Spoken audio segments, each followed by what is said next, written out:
अस्सलाम वालेकुम लिसनर्स, कैसे हैं आप सब। उम्मीद है खैरियत से होंगे। तो चलिए शुरू करते हैं आज की नेक्स्ट एपिसोड ऑफ वो अजनबी अपना सा लगे। इर्तिज़ा गाड़ी ड्राइव करते हुए माहम की बातें सुन रहा था। माहम, तुम यहाँ आई किसके साथ हो? वो सामने देखते हुए बोला तो माहम भी अपनी बातें छोड़कर इसके सवाल का जवाब देने लगी।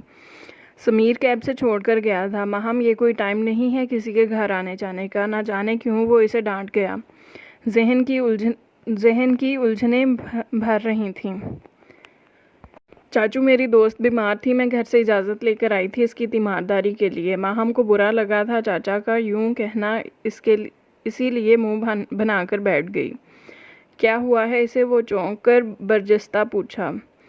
माहिर को बुखार हुआ है, पागल, टेंशन ले गई है इस बेनिश की डेथ की। माहम अब सारी तफसील बता रही थी और इसका जहन लफ्ज़ टेंशन पर अटक कर रह गया था। गाड़ी की स्पीड तेज़ की और माहम को घर ड्रॉप करके खुद वापस ब्यूरो में आ गया। बशीर, तुम्हारा मोबाइल किधर है? जी सर, ये मेरे पास है। बशीर ने हैरान होते हुए मोबाइल निकाल कर टेबल पर रखा। कॉल लिस्ट डिलीट तो नहीं की थी? इर्तिज़ा ने कुछ सोचते हुए पूछा। नहीं सर, कभी भी नहीं की। वो सर झुकाकर बोला। इर्तिज़ा ने एक नंबर निकाल कर अपने फ़ोन में नोट किया, फिर कॉल डिटेल्स चेक की। वही दिन और वही टाइम था। बशीर के मोबाइल से वो नंबर डिलीट करके मोबाइल इसको वापस कर दिया। आज इसकी नाइट ड्यूटी नहीं थी, इसीलिए बेमकसद गाड़ी सड़कों पर घुमाता रहा था। एक ही दिन में 3 दफ़ा वो इसके घर के सामने से गुजर चुका था। दिल में इज़्तिराब हटता जा रहा था। तो मिस माहिर, आप इतनी नाजुक मिजाज हैं कि एक नज़र नहीं सह पाईं। वो किसी कश्मकश में मोबाइल को गोल गोल घुमाते हुए सोच रहा था। आखिर थक हार कर नंबर पर कॉल मिला ही ली। दूसरी तरफ माहिर इंस्टाग्राम पर विंडो शॉपिंग कर रही थी। कॉल देखकर इंस्टाग्राम को बैक किया और अननोन नंबर देखकर कॉल डिस्कनेक्ट कर दी। इर्तिज़ा के लब बेसाख्ता मुस्कुराए, फिर कॉल मिलाई। माहिर ने नागवारी से नंबर देखा, कौन हो सकता है इस टाइम। फिर कॉल काट दी। फिर चौथी कॉल पर इसने गुस्से से कॉल ओके कर ली। हेलो सर, लहजे में कहा। अस्सलाम वालेकुम, मैं इर्तिज़ा बात कर रहा हूँ, वो धीमे लहजे में बोला। नाम था या बम का गोला? वो टेक छोड़कर बैठ गई। कैसी हैं आप? खामोशी को महसूस करके वो फिर बोला। आपने फ़ोन क्यों किया है? वो हैरत की इंतहा पर थी। कुछ सवालों के जवाब इंसान के पास नहीं होते, इन्हें सिर्फ महसूस किया जाता है। वो अपनी रो में इसके कानों में अंगारे रख रहा था। थोड़ी देर दोनों के दरमियान खामोशी छाई रही। आपने बताया नहीं, कैसी तबीयत है अब आपकी? इर्तिज़ा ने खामोशी का तिलस्म तोड़ा। माहम के मोबाइल से नंबर लिया है? नया सवाल। नहीं, बशीर के। बशीर कौन? पुलिस एहलकार है। इसके पास मेरा नंबर कैसे? याद करें, इस रात आपका मोबाइल लेकर एक नंबर पर कॉल की थी, वो बशीर को ही की थी। इसने याद करवाया। सवाल ख़त्म हो गए थे, लेकिन दिल को एक भी सही जवाब नहीं मिला था। कुछ लम्हे फिर यूं खामोशी छाई रही। मैं जानता हूँ मेरा फ़ोन करना सही नहीं है, लेकिन मैंने आपकी तबीयत का सुना तो रहा नहीं गया। वो जो कहना चाह रहा था माहिर, वो समझना नहीं चाहती थी। मैं ठीक हूँ, प्लीज़ मुझे दोबारा कभी फ़ोन नहीं कीजिएगा। वो तेज़ी से कहकर फ़ोन बंद करने लगी थी तो वो सराहियत से बोला, लेकिन मैं ठीक नहीं हूँ। माहिर की उंगलियाँ इसकी बात सुनकर थम सी गईं। ट्रांस की कैफियत में वो दोबारा फ़ोन कान से लगा दिया। वो कुछ सोचते हुए बोली, आप जानते हैं आप मेरी दोस्त के चचा हैं। फिर भी इसने बात अधूरी छोड़ दी। तो इसमें मेरा क्या कसूर है? बेसाख्ता मुस्कुराते हुए कह रहा था। जानता हूँ ये थोड़ा मायूब लगता है, लेकिन मैं इस रुतबे की तरह इतना बुरा भी नहीं हूँ। आप चचा को हटा दें, सिर्फ इर्तिज़ा को याद रखें। आवाज़ से अंदाज़ा हो रहा था कि वो मुस्कुरा रहा है। प्लीज़, मैं इस राह की मुसाफिर नहीं बनना चाहती जिसकी कोई मंजिल ही ना हो। वो इसने खुलकर बात करना मुनासिब समझा। सफ़र से घबराने वाले कभी मंजिल को नहीं पहुंचते, और वैसे भी रास्ते खुद मुसाफिरों को इनकी मंजिल तक पहुंचाते हैं। तुम इस सफ़र में मेरी हमसफ़र बनोगी? वो इसके घर की तरफ देखते हुए बोला, जहां वो कितनी ही देर से गाड़ी रोके बैठा था। माहिर का जिस्म लरज़ रहा था। चेहरे से भाप निकलती हुई महसूस हो रही थी। हमारे दरमियान एज डिफरेंस है। दिमाग का एक नया बहाना। हा हा हा, आप माहम की ही हम उम्र है ना जी। 9 साल का फ़र्क कुछ ज़्यादा तो नहीं, और वैसे भी मोहब्बत उम्र कहाँ देखती है। सारे सवालों का जवाब एक आखिरी बात में मिल गया था। दिल में मोहब्बत की नई कोंपलें खिलने लगी थीं और दिमाग फिर दिल से शिकस्त खा गया। ज़िंदगी तो जैसे बदल ही गई थी। भाई और भाभी यहाँ शिफ्ट हो गए थे। बच्चों की वजह से घर में रौनक छा गई थी। वो दोनों सारा सारा दिन दादा दादी के साथ खेलते रहते। माहिर के भी पेपर्स होने वाले थे। माहम के साथ मिलकर वो तैयारी करती थी। चाहने के बावजूद इसे अभी अपने और इर्तिज़ा के बारे में नहीं बता सकी थी। वो रोज़ पुलिस स्टेशन के सामने से गुजरते हुए तेज़ हॉर्न बजाती थी और वो अंदर बैठा हंस देता। आज इर्तिज़ा ने इसे लंच करने के लिए इनवाइट किया था शहर के मशहूर रेस्टोरेंट में। वो माहम को ड्रॉप करने के बाद रेस्टोरेंट की पार्किंग एरिया में गाड़ी पार्क करते हुए ग्लास डोर धकेल कर अंदर आई। वो सामने ही ब्लू जीन्स और सफ़ेद शर्ट में अपनी वजीह पर्सनैलिटी से अंदर आने वाले को अपनी जानिब देखने पर मजबूर कर रहा था। माहिर को देखकर अपनी मखसूस मुस्कुराहट के साथ खड़े होकर वेलकम कहा। कैसी हो? ठीक, आप सुनाएं? वो मैं तुम्हारे सामने खुद देख लो, शौक लहजे में बोला। यहाँ क्यों बुलाया है? मैं यहाँ डेली लंच करने आता हूँ तो सोचा अपनी जगह से तुम्हारी भी पहचान करवाई जाए। क्या मतलब अपनी जगह? वो हैरत से इसे देखने लगी। एक तो आप मतलब बहुत पूछती हैं। खैर, इस रेस्टोरेंट में 50% का शेयर होल्डर हूँ। बताने का मकसद ये है कि अगली दफ़ा यहाँ से गुज़रते हुए भी ज़रूर हॉर्न बजाकर गुज़रना। कभी कभार मैं यहाँ भी आता हूँ। वो ज़ुबानी अंदाज में बोला तो इसे सुनकर झटका सा लगा। यानी आप जानते हैं कि वो मैं बजाकर गुज़रती हूँ? वो हैरतज़दा लहजे में बोली। हाँ, मैंने बशीर को गाड़ी का नंबर नोट करने को कहा था तो नंबर देखकर मुझे पता चला कि वो तुम्हारी गाड़ी है। वैसे अच्छा तरीका है यूँ हमें सताने का। अगर कोई नौजवान लड़का दरवाजे के सामने से हॉर्न बजाकर बिला वजह ही गुजरे तो लोग कहेंगे कि लड़कियों को छेड़ते हुए गुजरता है, और तुम लड़की होकर पुलिस वालों को छेड़ती हो, तुम्हें सज़ा भी हो सकती है। वो मसनूई खफगी से घूरते हुए देख रहा था। क्योंकि एक पुलिस वाला बहुत अपना सा है, हक है मुझे इसे तंग करने का। वो कंधे उचकाकर एक अदा से बोली। बस इसी एक बात पर तुम्हारी सारी सज़ा माफ़। वो इसे आंखों के हिसार में लिए हुए बोला। वेटर ने ऑर्डर सर्व किया तो वो दोनों चुप हो गए। तुमसे एक ज़रूरी बात करनी थी, इसीलिए यहाँ बुलाया है। वो कुछ तौक़ुफ़ के बाद इसे देखते हुए बोला। जी कहें। वो खाना छोड़कर मुतवज्जा हुई। तुम्हें यूँ रेस्टोरेंट्स में बुलाना मुझे खुद पसंद नहीं है और ना ही मुझे ज़ेब देता है कि मैं छुपकर तुमसे बातें करूं। इसलिए मैंने ये फ़ैसला किया है कि मैं घर वालों से तुम्हारे और अपने रिश्ते की बात करूं और तुम भी ज़हनी तौर पर तैयार रहना। वो बात ख़त्म करके पानी पीने लगा। माहिर की धड़कनें बेतरतीब हो गई थीं। ठंडे पसीने माथे पर नमूदार होने लगे। कैसे वो इतनी बड़ी बात बिल्कुल आराम से कर गया था।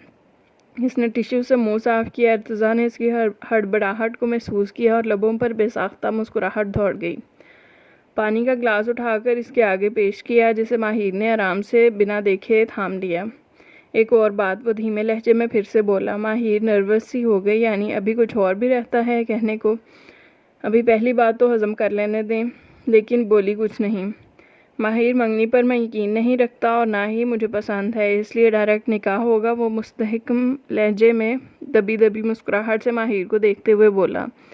वो जो शर्म से लाल पीली नीली हो रही थी, अपनी कैफियत को कंट्रोल करते हुए बोली। बस करें प्लीज़। अगर बातें ही करनी थी तो खाना क्यों मंगवाया है? ओह सॉरी, लेकिन क्या करें, बातें भी ज़रूरी हैं। चमकती आंखों से एक नज़र इसे देखकर नज़र टेबल पर झुका ली। अगले दिन कॉलेज में इसका पहला पेपर था। वो एग्ज़ामिनेशन हॉल से बाहर आई तो क्लास फेलोज़ का एक ग्रुप इन दोनों की तरफ दौड़ते हुए आया। माहम, बेनिश के बारे में तुम्हारे चचा ने क्या बताया? वो मैडम से क्यों बार बार इन्वेस्टिगेशन कर रहे हैं? इन चारों में से एक तजस्सुस से पूछ रही थी। यार जान छोड़ दो इसकी, कब्र में तो आराम करने दो इसे। माहम गुस्से और बेजारी से बोली। हम तो बस मैडम के लिए पूछ रहे थे। अच्छा नहीं लगता कि वो रोज़ पुलिस स्टेशन जाए, वो भी मुंह लटकाकर बोली थी।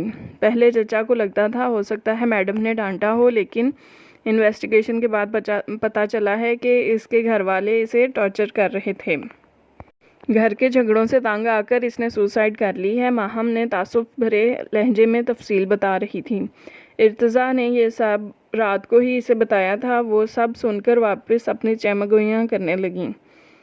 मैंने तो पहले ही कहा था यही वजह होगी। ओके, अगर आप लोगों ने कुछ और नहीं पूछना तो हम दोनों जाएं। माहम ने आंखें सुकेड़ कर जान छुड़ाना चाहिए। माहम, तुम्हारे चचा मैरिड हैं? सारा ने नया सवाल किया। माहिर ने नागवारी से इसे घूरा, लेकिन वो माहम की तरफ मुतवज्जा नहीं। माहम ने अबरूज खाए। ओ अच्छा, एकदम इसका मुंह खिल उठा। कसम से हैं बहुत हैंडसम। क्या पर्सनालिटी है, कसरती बदन, वजी चेहरा। काश हमारे टीचर होते और मैं पढ़ने के बहाने इन्हें देखती रहती। सारा तो जैसे इनके ख्यालों में खो सी गई थी। माहम तो अपने चचा की तारीफ सुनकर दिल खोल कर खुश हो रही थी, लेकिन माहिर का बस नहीं चल रहा था कि सारा की ज़ुबान खींच ले। एक काटदार नज़र इसके चेहरे पर डाली और बिना माहम से बात किए सीढ़ियों की तरफ बढ़ गई। रुको माही, मैं आ रही हूँ, वो ऊंची आवाज़ में बोली और तेज़ कदमों से इसके पीछे चलते हुए सारा को आंख दबाकर कहा, तुम्हारा ये मशवरा मैं अपने चचा को ज़रूर दूंगी। और फिर सीढ़ियाँ फलांगते हुए माहिर के करीब पहुंची। तुम्हें क्या हुआ है माही? मैं नोट कर रही हूँ, तुम मेरे चचा की तारीफ़ पर खुश नहीं होती। व्हाट नॉनसेंस, मुझे भला क्या लेना देना इनकी तारीफ़ों से। वो हैरत से इसकी तरफ देखते हुए हंस दी। माहम थोड़ी देर को तो इसे घूरती रही, फिर सर झटक कर बोली, वैसे ये सारा है तो बहुत तेज़। पहले तो कभी हमें लिफ्ट नहीं करवाई थी, लेकिन अब देखो मैडम को ऐसे बात कर रही हैं जैसे बचपन की दोस्त हों। लेकिन मुझे पता है इसकी नीयत में फितूर है। क्या मतलब? माहिर ने आंखें फैलाकर पूछा। मतलब ये कि सारा बीबी चचा का नंबर मांग रही थी, इसीलिए तो हमसे हंस हंस कर बातें कर रही हैं। माहम ने बताया तो माहिर के अंदर गुस्सा, जेलसी जैसे जज्बात उभरने लगे। आंखें पटपटाकर पूछा, तुमने नंबर दे तो नहीं दिया? माही, मैं इतनी भी पागल नहीं हूँ। मैंने कह दिया कि मुझे ज़ुबानी याद नहीं। वो नाक से मक्खी उड़ाते हुए बोली। अच्छा ठीक है, मैं तो वैसे ही पूछ रही थी। माहिर ने जल्दी से मुंह ठीक करने की कोशिश की। वो दोनों बाहर पार्किंग एरिया में आ गईं। माहिर सोच रही थी कि इसे बता दे, लेकिन चाहने के बावजूद हिम्मत नहीं कर सकी। एक डर सा था दिल में, कहीं दोस्ती इस रिश्ते की जद में ना आ जाए। अपनी सोचों पर काबू पाते हुए गाड़ी सड़क पर डाल दी। वो घर पहुंची तो घर में मामूल से हटकर रौनक थी। ड्राइंग रूम से अजनबी आवाज़ें सुनाई दे रही थीं। वो सीधा किचन की तरफ आई तो सामने ही नसरीन बर्तनों का ढेर धोने में मसरूफ़ थी। सलाम दुआ के बाद माहिर ने वहीं चेयर घसीट कर बैठते हुए पूछा, बाबा के गेस्ट आए हैं? नहीं जी, उमैर साहब के साथ इनके डॉक्टर दोस्त हैं, वो अपनी फैमिली के साथ आए हुए हैं। नसरीन ने एक नज़र भरकर माहिर को देखा, फिर झिझकते हुए बोली, आपको बेगम साहिबा ने नहीं बताया इनके आने का? घर में तो रोज़ कोई ना कोई गेस्ट आता रहता है, इसलिए ज़रूरी नहीं है कि वो मुझे हर एक का बताती रहें। वो उठी, चेयर वापस रखी और खाना गर्म करने का कहकर अपने कमरे में आ गई। फरखंदा बेगम ने माहिर को कमरे की तरफ जाते देख लिया था। वो मुस्कुराकर मेहमानों को देखते हुए बोली, मैं अभी आती हूँ। वो जल्दी से माहिर के कमरे में आई तो वो वॉशरूम से फ्रेश होकर निकली और मामा को देखकर मुस्कुराकर सलाम किया। मामा, गेस्ट चले गए? नहीं, अभी तो इधर ही हैं, तुम भी आओ, सलाम दुआ करो इनसे। वो किसी कश्मकश में दरवाजे के करीब ही खड़ी थी। मामा, मेरा नहीं ख्याल कि उमैर भाई के दोस्त की फैमिली से मेरा मिलना ज़रूरी है। मैं तो कभी बाबा के फ्रेंड से नहीं मिली। इसे ये बात मायूब सी लगी थी और हैरान तो इस बात पर भी थी कि मामा खुद इनसे मिलने का कह रही थी। आज से पहले तो कभी नहीं इन्होंने कहा था। माही बेटा, जितना कहा है इतना करो, वो संजीदगी से बोली। वो इन्हें देखती रह गई। ओके, आ रही हूँ। ना चाहते हुए भी वो इनके साथ ड्राइंग रूम में आ गई। अस्सलाम वालेकुम एक निगाह सब पर डालकर सलाम किया। आज तो मोमिना भाभी भी घर ही थीं। अपनी जगह से खड़ी होकर बोली, माहिर, इनसे मिलो, ये आंटी सायरा हैं, मॉडर्न सी यंग लेडी। की तरफ इशारा करके बताया। माहिर ने मुस्कुराकर इनसे रुखसार टच किया और इसके बरक्स वो बहुत गर्मजोशी से मिलीं। और ये इनके हस्बैंड अंकल ताहिर साहब हैं। वो काफ़ी डिसेंट पर्सन थे। सर झुकाकर माहिर ने इन्हें भी सलाम किया तो ताहिर साहब ने खड़े होकर सर पर हाथ फेरा। और ये नेहा इनकी ही बेटी है। सॉरी ये डॉक्टर नेहा हैं। माहिर ने हैरत से भाभी को देखा जो इतना मुस्कुराकर तफसीली तारुफ करवा रही थी। नेहा इसे काफ़ी अल्ट्रा मॉडर्न लगी। लेदर की जैकेट और नीचे ब्लू स्किनी जीन्स जो नीचे से ऊपर की तरफ फोल्ड की हुई थी। इसका कद और बटन बहुत नुमाया था। सबसे मिलकर वो वहीं सोफे पर टिक गई। भाई हम तो जल्दी जाने वाले थे, फिर सोचा आपसे भी मिलकर ही जाएं। सारा ने माहिर को देखते हुए ऐसे कहा जैसे ख़ास से इसी से मिलने आए हों। जी आपका शुक्रिया, मेरा पेपर था इसीलिए लेट हो गई। वो भी मुस्कुराकर इन्हें देख रही थी। आधे घंटे बाद वो लोग चले गए। पीछे माहिर के सर पर छत गिरी। बेटा कैसे लगे वो लोग तुम्हें? हसन साहब ने कुछ सोचते हुए पूछा। क्या मतलब कैसे लगे? इसने चौंक कर बाबा की तरफ देखा। पहले आप सब मुझे ये बताएं कि मुझे ऐसे क्यों इनसे इंट्रोड्यूस करवाया गया है, जैसे वो ख़ास मुझसे ही मिलने आए हों। सब ने खाना छोड़कर इसे देखा। हसन साहब ज़रा संभल कर बोले, ये सच है कि वो तुमसे ही मिलने आए थे, लेकिन बेटा बात ज़रा तहम्मुल से सुनना। वो अपने बेटे का प्रपोज़ल लेकर आए हैं। उमैर का दोस्त है और डॉक्टर भी। हमें ये प्रपोज़ल बड़ा माकूल सा लगा। बाकी आखिरी फ़ैसला तो तुम्हारा ही होगा। वो मुतवाज़न लहजे में संभल कर बोल रहे थे। माहिर के हाथ से चम्मच प्लेट में गिर गई। वो बेयकीनी के आलम में फटी फटी निगाहों से कुछ देर इन सब को देखती रही। दिमाग में अल्फाज धमाके की सूरत फट रहे थे। वो एक झटके से उठी और पैर पटकती अपने कमरे की तरफ चली गई। वो सब भी इसे जाता हुआ देखकर हंस दिए। शर्मा गई है बच्ची। दूसरी तरफ सिकंदर हाउस में भी सब हॉल में बैठे डिनर कर रहे थे। आज इर्तज़ा भी घर में ही था, वरना वो पुलिस स्टेशन से आकर रेस्टोरेंट चला जाता और फिर वहाँ से रात गए वापस आता। लेकिन जब भी वो घर खाना खाता तो एक ख़ास एहतमाम से इसकी पसंद की डिशेस बनाई जाती थीं। वो अपनी प्लेट साफ़ करके उठा तो माहम भी इसके पीछे ही उठ गई। चचा बाहर आइसक्रीम खाने चलें? माहम ने फरमाइश की तो समीर और शहीर भी रेडी हो गए। हम भी जाएंगे। माहम ने इन्हें घूरा। नहीं, अगर तुम लोग इस टाइम बाहर निकलोगे तो लोग डर के मारे ये कहेंगे कि शाम तो गहरी हुई नहीं और जंगली जानवर पहले ही बाहर आ गए। सब बड़ों ने कहका लगाया तो वो दोनों मुंह लटका कर बोले, हमारी तो इस घर में कोई वैल्यू ही नहीं है। वो कुछ ज़्यादा ही बुरा मान गया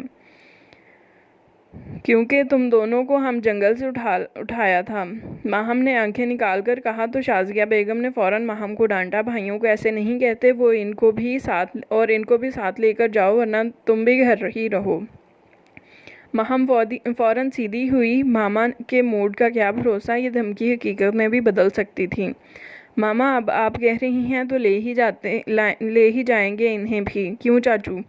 इसने इर्तज़ा के राय भी लेना चाहिए। वो सर झुकाकर मोबाइल पर टाइपिंग करने में मसरूफ़ था। एक नज़र माहम को देखकर उठा।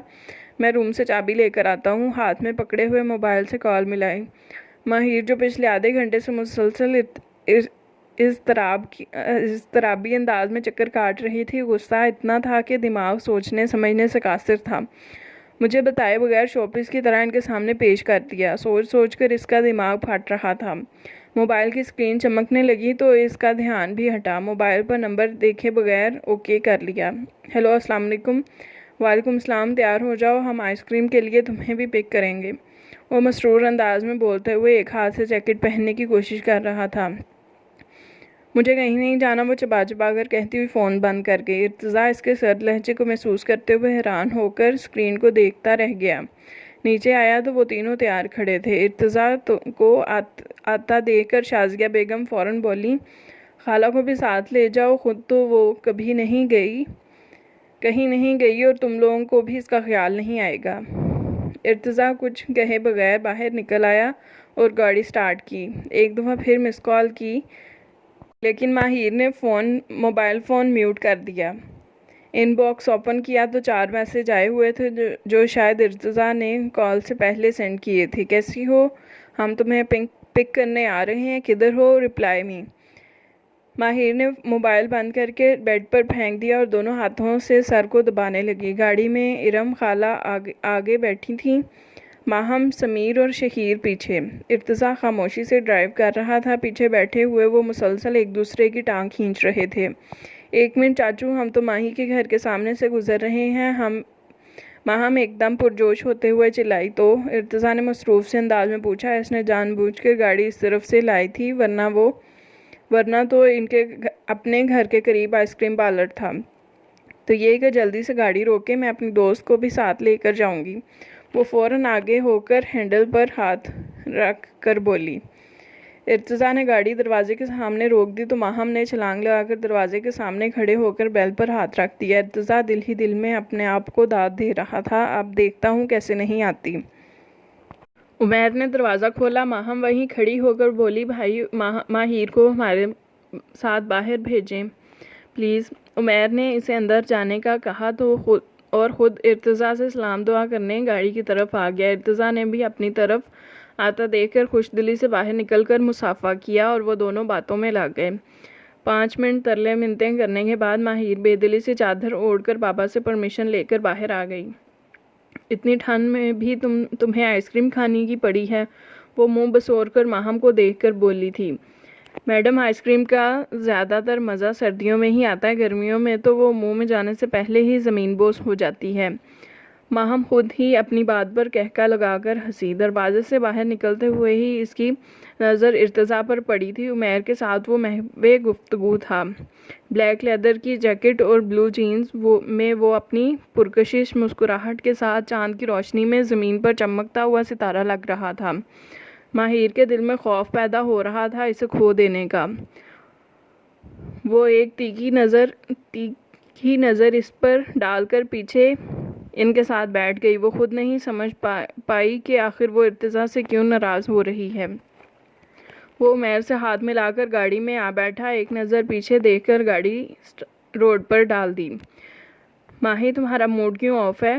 माहम ने छूटते ही पूछा। नहीं, मैं तो बिल्कुल ठीक हूँ, इसने पहलू बदला।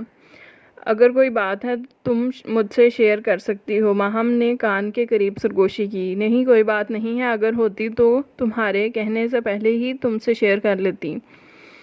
माहिर झुल्लाकर बोली। इर्तिज़ा के कान पीछे ही लगे हुए थे। अगर इसकी ज़िंदगी में इर्तिज़ा शामिल ना होता तो वो दोनों अभी इस प्रपोज़ल को डिस्कस कर रही होती और शायद एक दूसरे को ट्रीट देती, मज़े करती, हर लम्हे को एंजॉय करती। काश कि ये अगर ना होता। इसने सर पीछे पुश्त पर टिका दिया। माहम को कुछ याद आया तो वो तेज़ी से आगे होकर बैठी। चाचू, मेरी क्लास फेलो सारा ने आपके लिए मैसेज भेजा है, वो चहक कर बोली। तो इर्तिज़ा ने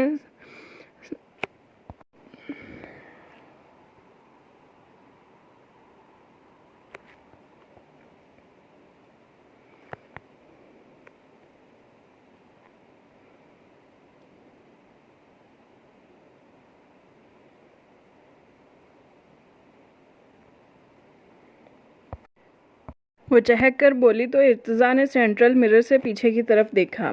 कैसा मैसेज? यही कि आपको हमारे कॉलेज में टीचर होना चाहिए था। चाचू, आप जब से हमारे कॉलेज होकर आए हैं हम दोनों की वैल्यू ज़्यादा हो गई है।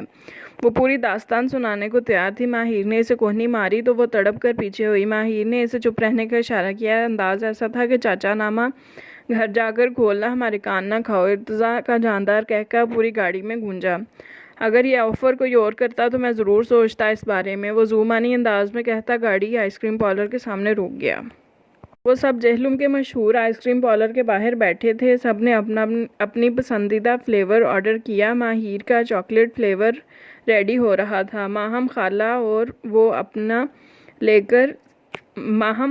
का और अपना लेकर सामने चेयर पर जा बैठी। समीर और शहीर ने भी अपनी पसंद की ले ली थी। इर्तिज़ा ने साथ वाले कैफ़े से कॉफ़ी ऑर्डर की। वो दोनों एक साथ ही काउंटर पर खड़े थे। इर्तिज़ा इधर उधर देखता हुआ माहिर की तरफ झुककर बोला, तो मूड ऑफ की वजह सारा थी? नहीं, माहिर ने स्पार्ट लहजे में जवाब दिया। फिर इसने बरजस्ता पूछा, प्रपोजल आया है और वो काबिल गौर है। वो दांतों से होंठों को काटते हुए अफसरदा लहजे में बोली। इर्तज़ा सुनकर उछल ही पड़ा। व्हाट? किसकी इतनी हिम्मत हुई? वो दांत पीसकर गुर्राया। उमैर भाई के दोस्त हैं। पहले से जानती हो? नहीं, पहले से जानती हो इन्हें? वो कुछ सोचते हुए पूछ रहा था। अब की बार माहिर ने इसे गुस्से से देखा। नहीं, माहिर ने जवाब दिया। फिर सुर्ख आंखें इसके चेहरे पर गाड़ कर बोली, सवाल पर सवाल, तंग आ गई हूँ मैं। ये थाना नहीं है आपका। बाय द वे, आपको इन्वेस्टिगेशन के अलावा और आता ही क्या है? कारदार लहजे में कहकर बिना आइसक्रीम लिए माहिर के बगल में जा बैठी और वो पीछे खड़ा कुछ लम्हे इसे यूं ही देखता रहा। फिर एक फ़ैसला करते हुए इनके पास आया। चलो सब उठ जाओ, आइसक्रीम रास्ते में ही खाते हुए जाना। लेकिन चाचू, माहिर ने अभी आइसक्रीम ली ही नहीं। माहम ने माहिर के खाली हाथ देखकर फिर इर्तज़ा को देखा। दिल आमादा ना हो तो ज़बरदस्ती नहीं करनी चाहिए। वो एक गहरी नज़र माहिर पर डालकर गाड़ी में जा बैठा। माहिर का दिल न जाने क्यों इसकी आखिरी बात पर बेचैन सा हो गया।